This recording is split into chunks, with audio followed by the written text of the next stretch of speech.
সুপ্রিয় শিক্ষার্থী বন্ধুরা, তোমরা কেমন আছো? আশা করি ভালো আছো, নিরাপদে আছো। আজকের অনলাইন ক্লাসে তোমাদেরকে স্বাগত জানাচ্ছি। আজকে আমরা একাদশ শ্রেণীর ব্যবসা সংগঠন ও ব্যবস্থাপনা নিয়ে আলোচনা করব। তো গত ক্লাসের ধারাবাহিকতায় আমাদের আজকের ক্লাসটাও চলবে। আমরা গত ক্লাসে আলোচনা করতেছিলাম কনসেপ্ট অফ ম্যানেজমেন্ট। সেক্ষেত্রে আমরা ম্যানেজমেন্টের ফাংশন বা কার্যাবলী নিয়ে আলোচনা করেছিলাম। আজকেও আমরা ম্যানেজমেন্টের কনসেপ্ট বা ব্যবস্থাপনার ধারণা নিয়ে আলোচনা করব। সেক্ষেত্রে আজকে আমাদের আলোচনার বিষয় স্কোপ অফ ম্যানেজমেন্ট, অর্থাৎ ব্যবস্থাপনার ক্ষেত্র বা আওতা। আমরা জানি ব্যবস্থাপনাটা কি। ব্যবস্থাপনা হলো অন্যকে দিয়ে কাজ করিয়ে নেওয়ার কৌশল।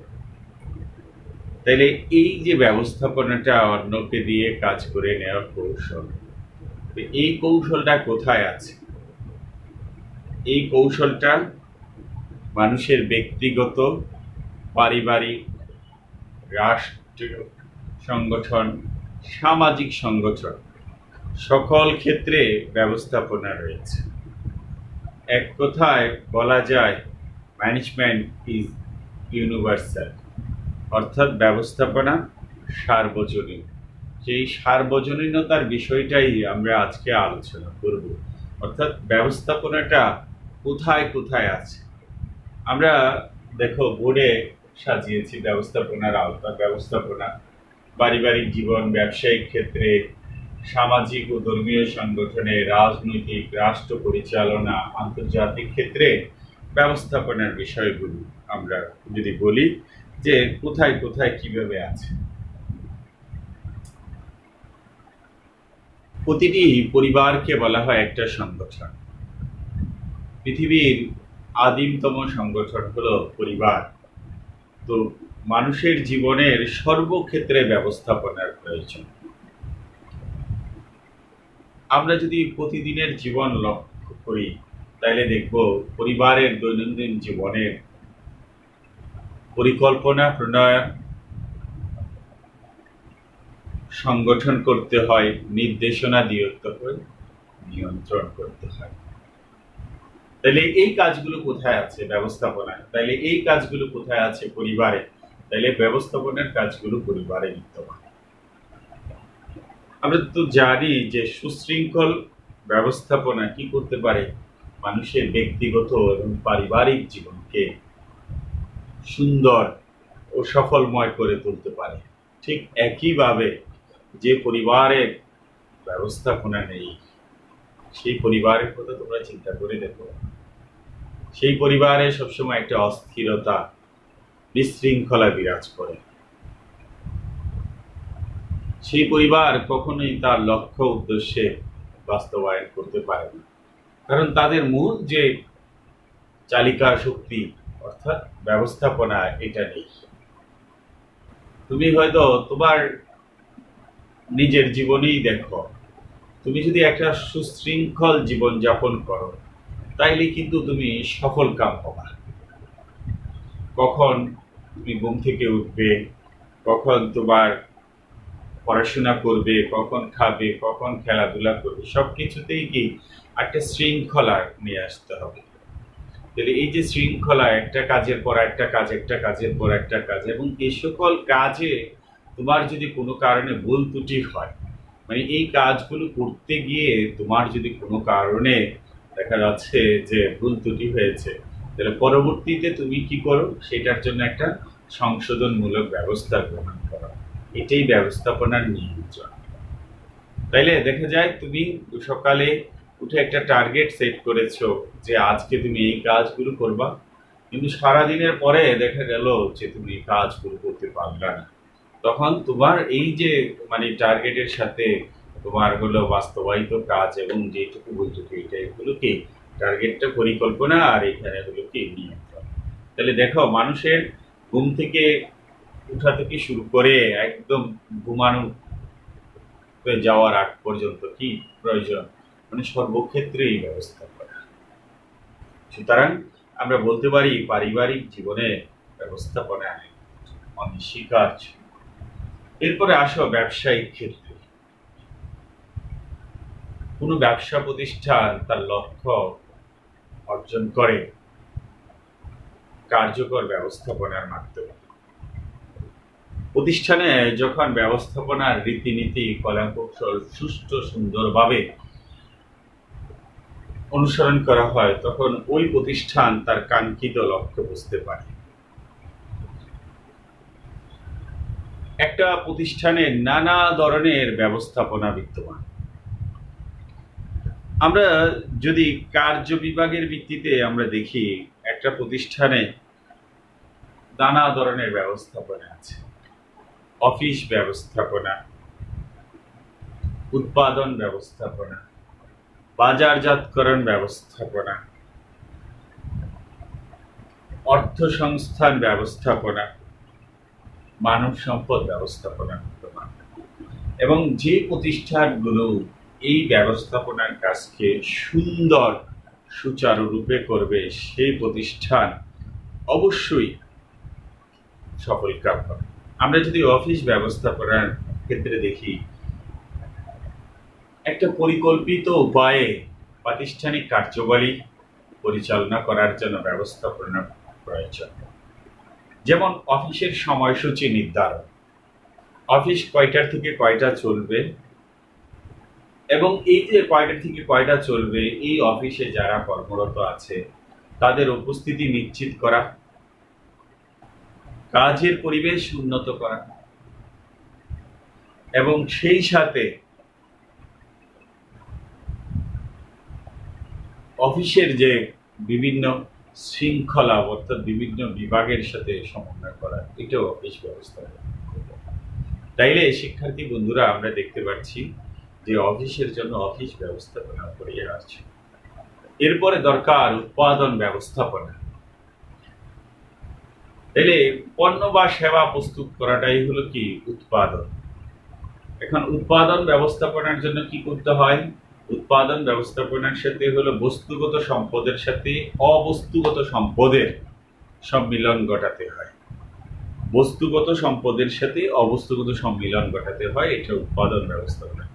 অর্থাৎ এখানে এই উৎপাদন ব্যবস্থাপনার আওতায় কি পণ্য উৎপাদন করা হবে, কতটুকু উৎপাদন করা হবে, এই উৎপাদনের জন্য প্রয়োজনীয় কাঁচামাল কোথা থেকে সংগ্রহ করা হবে, ইত্যাদি বিষয়ে পরিকল্পনা করা হয়। এবং বাৎসরিক সেই সাথে একটা উৎপাদন লক্ষ্যমাত্রা নির্ধারণ করা হয়। তো এইটা উৎপাদন ব্যবস্থাপনার একটা গুরুত্বপূর্ণ অংশ। এরপরে আমরা যদি দেখি বাজারজাতকরণ ব্যবস্থাপনা। পণ্য উৎপাদন করলেই তো চলবে না, সেই পণ্য অবশ্যই বাজারজাতকরণ করতে হবে। সেই পণ্য অবশ্যই কি করতে হবে? বাজারজাতকরণ করতে হবে।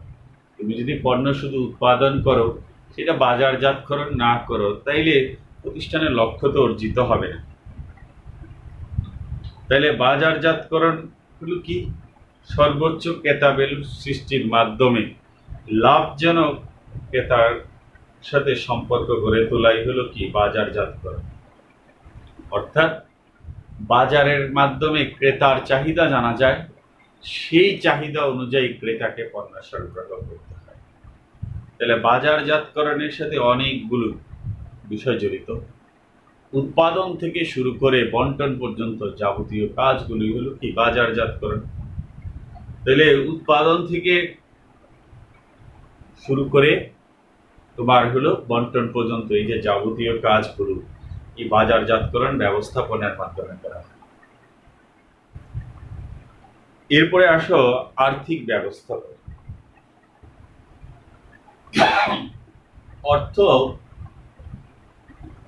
প্রতিষ্ঠানের রক্ত প্রবাহের মতো।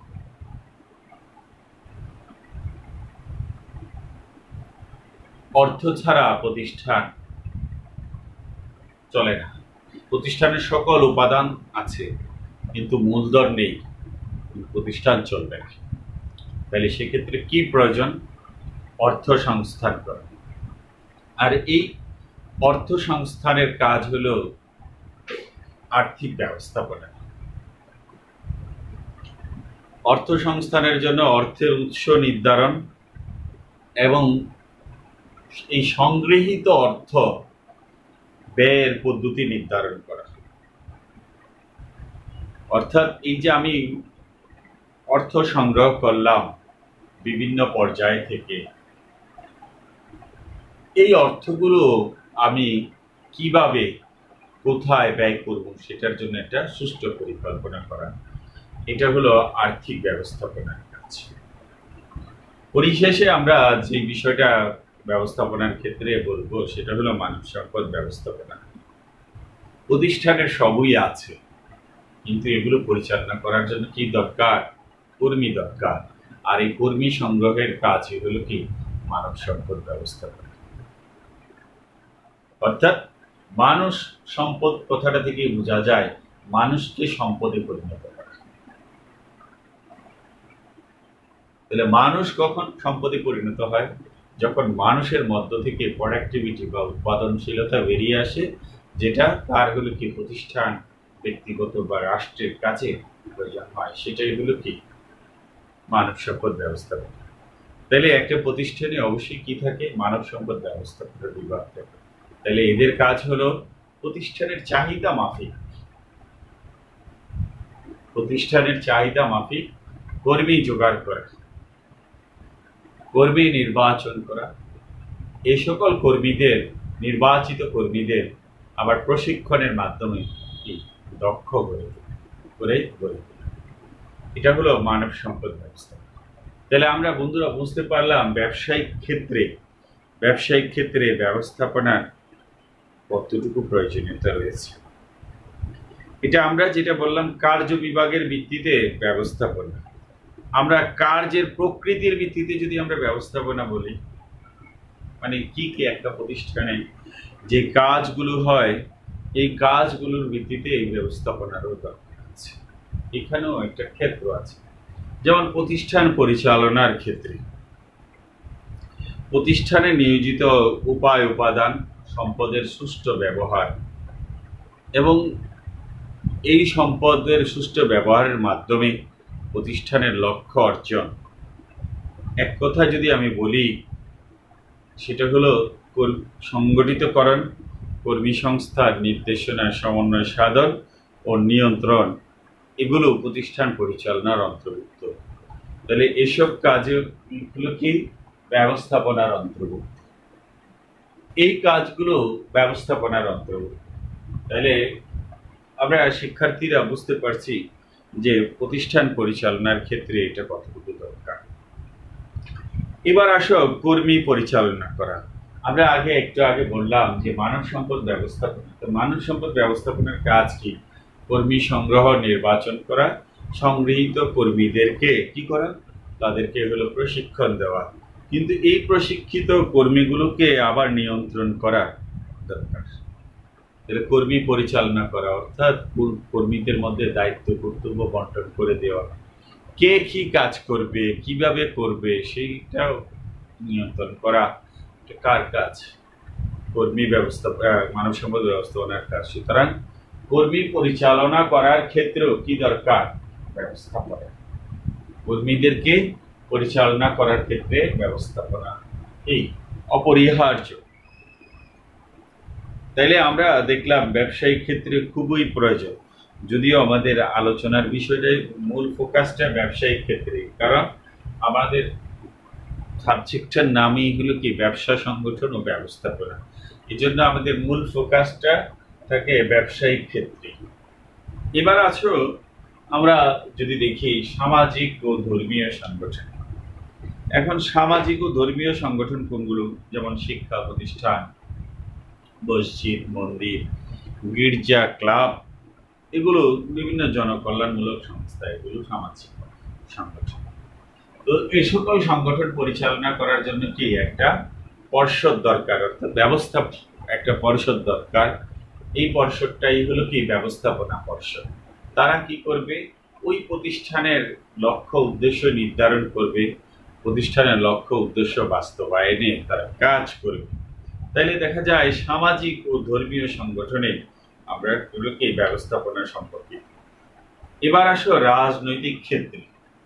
রাজনৈতিক দলগুলোকে একটা সংগঠন হিসাবে বিবেচনা করা হয়। তাহলে প্রতিটা রাজনৈতিক দলের একটা টার্গেট থাকে, একটা উদ্দেশ্য থাকে, একটা ম্যানিফেস্টো থাকে। সেই ম্যানিফেস্টো বাস্তবায়ন করতে হলে কি করতে হয়, তা বাস্তবায়ন করতে হলে এদের মধ্যে একটা সুশৃঙ্খল অবস্থা বিরাজ করতে হয়। কারণ রাজনৈতিক দলগুলোর সাথে একে অপরের নানা ভাবে তীব্র প্রতিযোগিতা থাকে। তো এই প্রতিযোগিতামূলক পরিবেশে দলের সফলতা আনার জন্য সুষ্ঠু ব্যবস্থাপনা অনস্বীকার্য। যে প্রতিষ্ঠানে বা যে রাজনৈতিক দলে ব্যবস্থাপনা সুষ্ঠু, তারা সফল কাম পায়। আর যাদের ব্যবস্থাপনা নেই বা হলো কি বিশৃঙ্খলা, তারা অবশ্যই কি ব্যর্থতায় নিমজ্জিত হয়। সুতরাং রাজনৈতিক ক্ষেত্রে লক্ষ্য অর্জনের জন্য কি দরকার, ব্যবস্থাপনা দরকার। রাজনৈতিক ক্ষেত্রে লক্ষ্য অর্জনের জন্য ব্যবস্থাপনা দরকার। এবার আসলে রাষ্ট্র পরিচালনা। বন্ধুরা, রাষ্ট্র তো সব একটা বিশাল সংগঠন। রাষ্ট্র একটা বিশাল সংগঠন। এই সংগঠনে আবার নানাবিধ সংগঠন আছে। আমরা যদি ছোট থেকে বড় বলি, যেমন ইউনিয়ন, উপজেলা, জেলা, বিভাগ, তাহলে এগুলো এক একটা সংগঠন। আবার দেখো রাষ্ট্রের ভিতরে বিভিন্ন প্রতিষ্ঠান আছে। এই বিভিন্ন প্রতিষ্ঠান এইসব পরিচালনা করার জন্য কি দরকার, নীতি নির্ধারণের প্রয়োজন, সেই নীতি বাস্তবায়নের প্রয়োজন। বাস্তবায়ন করতে গিয়ে যদি ভুল ত্রুটি হয়, তাহলে সেগুলোর সংশোধনমূলক ব্যবস্থা দেওয়া প্রয়োজন। তাহলে এই যে কাজগুলো, এগুলো কোথায় আছে, এই কাজগুলো আছে এগুলো কি তোমার ব্যবস্থাপনায়। এই কাজগুলো আছে ব্যবস্থাপনায়। সুতরাং শিক্ষার্থী বন্ধুরা, রাষ্ট্র পরিচালনার ক্ষেত্রে ব্যবস্থাপনাটা অনস্বীকার্য। আমরা যদি সফল রাষ্ট্র ব্যর্থ রাষ্ট্রের দিকে তাকাই, তাইলে আমরা বুঝবো যে সফল রাষ্ট্র তারাই যাদের ব্যবস্থাপনা অনেক শক্তিশালী। ব্যবস্থাপনা অনেক বেশি শক্তিশালী। আর ব্যর্থ রাষ্ট্র তারাই যাদের ব্যবস্থাপনা দুর্বল, খুবই দুর্বল থেকে আরো দুর্বল। একটা রাষ্ট্র সফল হবে কিনা ব্যর্থ হবে সেটা তার ব্যবস্থাপনার উপর নির্ভর করে। রাষ্ট্রের টপ টু বটম সকল স্তরে যখন হলো তোমার জবাবদিহিতা নিশ্চিত করা হয়, যখন তোমার আদেশ উপদেশ নির্দেশগুলো সুন্দরভাবে বাস্তবায়িত হয়, তখন সেই রাষ্ট্রটা কি হয়, সেই রাষ্ট্রটা একটা সুন্দর রাষ্ট্র হিসাবে বা একটা সফল রাষ্ট্র হিসাবে বিশ্ব পরিমণ্ডলে চিহ্নিত হয়। আর এগুলো যখন বাস্তবায়িত হয় না, বিশৃঙ্খলা দেখা দেয়, তখন ব্যর্থ রাষ্ট্র হিসেবে চিহ্নিত হয়। সুতরাং শিক্ষার্থী বন্ধুরা, রাষ্ট্রের ক্ষেত্রে ব্যবস্থাপনাটা শিক্ষার্থী। এরপরে আসো আমরা আন্তর্জাতিক ক্ষেত্রে। তাহলে আন্তর্জাতিক ক্ষেত্রে যদি আমরা বলি, তাহলে বর্তমান যুগ বিশ্বায়নের যুগ, অর্থাৎ পৃথিবীটাকে একটা গ্লোবাল ভিলেজে পরিণত করা হয়। পৃথিবীটাকে একটা ছাতার নিচে সবগুলো দেশকে একসাথে দেখা হয়। তো এই যে বিশ্বায়নের যুগে নানা ধরনের সংগঠন রয়েছে। আমরা যদি দেখি বিভিন্ন আন্তর্জাতিক সংগঠন, বিশ্ব bank, IMF, ADB, IDB, WHO, তোমার UNDP, তাহলে এই যে আমরা কিছু সংগঠনের কথা বললাম, তাহলে এগুলো তোমার বিশ্বায়নের সংগঠন। তাহলে এই সংগঠনগুলো পরিচালনা করার ক্ষেত্রে কি দরকার, ব্যবস্থাপনা। অর্থাৎ তারা যে তাদের একটা উদ্দেশ্য থাকবে। ধরো আমরা হু এর কথা বলি, এখন হুটা সবার এই প্যান্ডামিক সিচুয়েশনে ওটা সবাই জানি, ওয়ার্ল্ড হেলথ অর্গানাইজেশন, তাহলে এদের একটা উদ্দেশ্য আছে, সেই উদ্দেশ্য মোতাবেক এরা পরিচালিত হয়। এখন এই যে দেখো প্যান্ডামিক সিচুয়েশনে মানুষের স্বাস্থ্য ব্যবস্থা কি হবে, মানুষের স্বাস্থ্য সুরক্ষা কি হবে, তারা এগুলো কি নানা সময়ে নানা ধরনের খবর প্রচার করে, বুলেটিন প্রচার করে, মানুষকে সচেতন করে, অর্থাৎ তাদের একটা উদ্দেশ্য আছে। সেই উদ্দেশ্য, এখন এই উদ্দেশ্য বাস্তবায়নের জন্য কি দরকার? ব্যবস্থাপনা। তাহলে শিক্ষার্থী বন্ধুরা, আমরা দেখতে পাচ্ছি যে কোথায় নেই ব্যবস্থাপনা। যে একটু আগে আমরা বললাম ব্যবস্থাপনা হলো কি সর্বজনীন, বা হলো কি ম্যানেজমেন্ট ইজ ইউনিভার্সাল। তাহলে এই যে কোথায় নেই ব্যবস্থাপনা, পরিবার থেকে রাষ্ট্র, রাষ্ট্র থেকে আন্তর্জাতিক পরিমণ্ডলে সকল ক্ষেত্রে ব্যবস্থাপনা অনস্বীকার্য। এক কথায় যদি আমি বলি,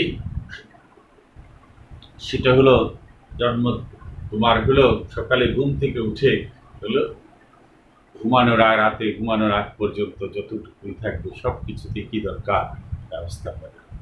তো শিক্ষার্থী বন্ধুরা, আমরা আজকে আলোচনা করলাম ব্যবস্থাপনার আওতা, অর্থাৎ কোথায় কোথায় ব্যবস্থাপনা আছে। তোমরা নিশ্চয়ই আলোচনাটা সুন্দরভাবে বুঝতে পেরেছো, শুনতে পেরেছো। তা আশা করি এটা তোমাদের কাজে লাগবে। তোমরা অনেক সুন্দরভাবে এটাকে আত্মস্থ করবা, ক্লাসগুলো ভালোভাবে দেখবা। আর শিক্ষার্থী বন্ধুরা, তোমাদের আরেকটা কথা বলছি, তোমরা যখন ক্লাসগুলো দেখবা তাহলে তোমরা কমেন্ট সেকশনে গিয়ে তোমার আইডিটা লিখবা, তোমার আইডি নাম্বার, অর্থাৎ হলো তোমার রোল নাম্বারটা লিখবা। কমেন্ট সেকশনে গিয়ে রোল নাম্বারটা লিখবা, কারণ এটার মাধ্যমে আমি নিশ্চিত হতে পারবো যে হ্যাঁ তুমি কি লিখতে, যে তোমরা কারা কারা ক্লাসগুলো দেখতেছো। এবং এটা আমরা হলো কি এনশিওর করবো যে উপস্থিতি, এটার মাধ্যমে তোমার উপস্থিতি এনশিওর করবো যে তোমরা কারা কারা ক্লাসগুলো দেখছো। তো শিক্ষার্থী বন্ধুরা, তোমরা ভালো থাকবে, সুন্দর থাকবে এবং পাশের জনকে সুন্দর রাখার চেষ্টা করবে। এই প্রত্যাশায় আজকের মতো শেষ করলাম। আল্লাহ হাফেজ।